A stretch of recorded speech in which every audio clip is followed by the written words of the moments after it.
Sir বসবো আমি? আরে বোন আমরাই। তুমি চিন্তা কর, তুমি কত বড় বেয়াদব। তুমিও বসছো চেয়ারে আর ওও বসছে। দেখো তো ওই ছেলেটার দিকে তাকাও। স্যার এটা আমার সিবি। তোমার সিবি কই?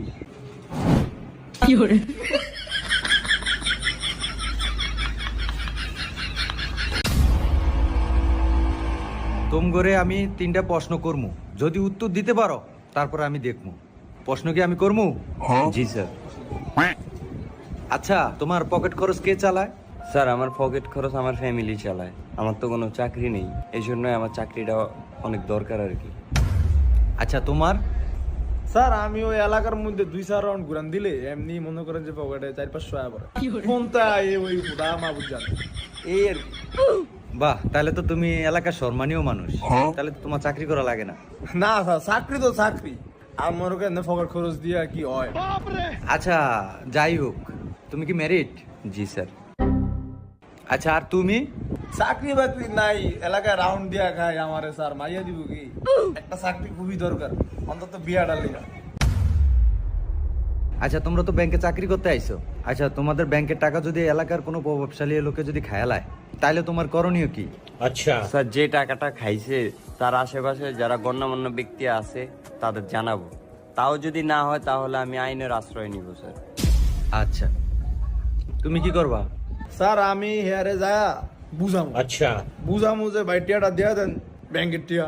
যদি না বুঝে তাহলে স্যার আমি আইনের আওতায় কয়ে লাভ নেই, কারণ ওখানে স্যার আইন নাই। আরবি আইন না দিমা মাইর মনে করতে বাড়ির রূপে কোনো স্যার ওষুধ নাই। ফিদারে স্যার শয়তানের ডরায় টিয়া তারপর স্যার দিবই। আমি একটা বিশ্বাস আছে স্যার, কারণ স্যার আমি জানটাকে দিয়ে লাগুনি, হ্যাঁ টিয়ার লেগে জানটা দিয়ে লাগুনি। তারপর স্যার যদি স্যার টিয়া না দেয় তাহলে স্যার আর আমার কোনো এখতিয়ার নাই। হ্যাঁ মাইরা খাইলে আলোর রূপে স্যার দিব।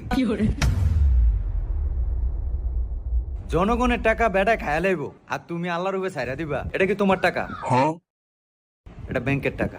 আর আমি এখন বুঝতে পারছি যে তুমি যে এলাকায় রাউন্ড দিয়ে তোমার পকেট খরচ কেমনে চালাও। তুমি মিয়া ভণ্ড। আচ্ছা তুমি পরের প্রশ্নের উত্তর দাও। তোমার সামনে যদি কোনো মেয়েকে ইপটিজিং করা হয় তখন তুমি কি করবা?